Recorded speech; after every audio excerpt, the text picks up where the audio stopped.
Break के बाद एक बार फिर आप सभी का स्वागत है। देखिए, गुरुवार को राजस्थान विधानसभा में उपनेता पद जो प्रतिपक्ष राजेंद्र राठौड़, उन्होंने राजस्थान विधानसभा प्रक्रिया तथा कार्य संचालन संबंधी नियम संख्या 157-58 के तहत विधानसभा के प्रमुख सचिव को विशेषाधिकार हनन का प्रस्ताव सौंपा है।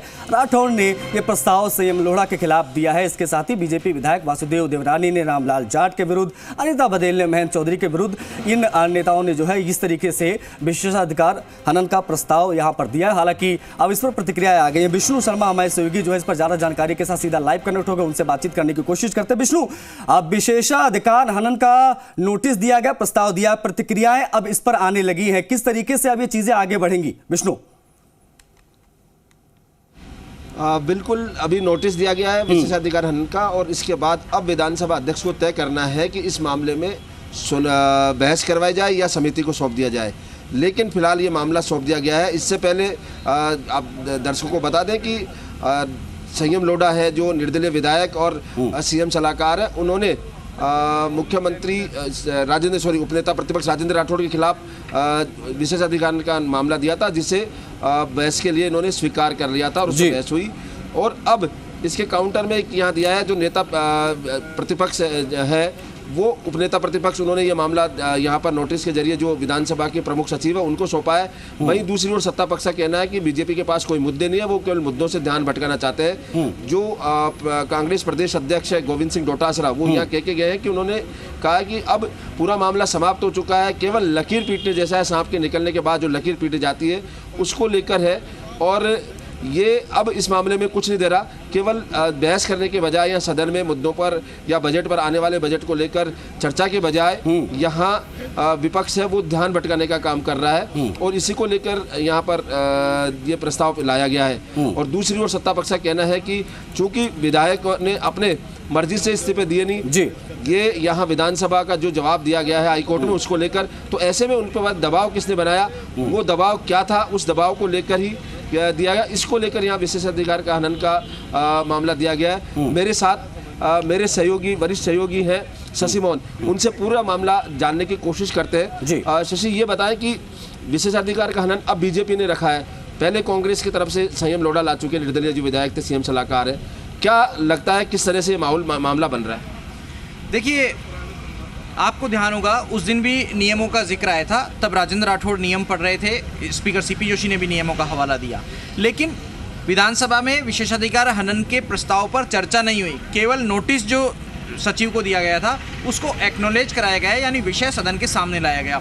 अब राजेंद्र राठौड़ और प्रतिपक्ष के लोग अपनी बात कहना चाहते थे लेकिन उनको मौका नहीं मिला, लिहाजा आज उन्होंने अपना मौका देख लिया और कुछ ऐसी भूमिका बनाई है कि उन्होंने भी प्रस्ताव दे दिया है। अब इस प्रस्ताव के बाद में नोटिस आएगा कि नहीं, चर्चा होगी कि नहीं, अलग बात है, लेकिन स्पीकर इसको तय करेंगे कि सदन में इंट्रोड्यूस भी कराना है कि नहीं। हो सकता है मामले में हाईकोर्ट में मामला चलने का हवाला देते हुए रोक दिया जाए, हो सकता है कुछ और पेचीदगियां आ जाए, लेकिन बीजेपी की तरफ से ये कहना है कि पहले भी मामला हाईकोर्ट में था। दीपेंद्र सिंह शेखावत हैं पूर्व विधानसभा अध्यक्ष, वो आए हैं, कुछ अपनी बात देखते हैं क्या कुछ कह रहे हैं विधानसभा अध्यक्ष, पूर्व विधानसभा अध्यक्ष दीपेंद्र सिंह शेखावत।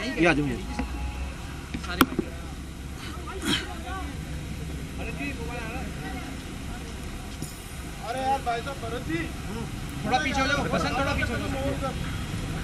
पिछले दिनों जो घटनाक्रम चला है, सभी कांग्रेस के लोग दुखी हैं।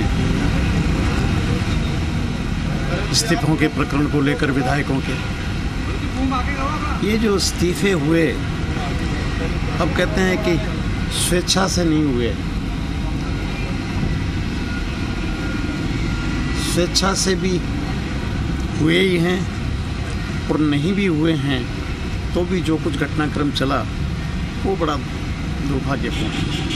कांग्रेस की परंपरा रही है, 25 तारीख को जो चीज़ें हुई निश्चित रूप से सभी लोगों को तकलीफ़ हुई है और हाईकमान इसका संज्ञान लेगा, जांच भी करने की बात कर रहे हैं।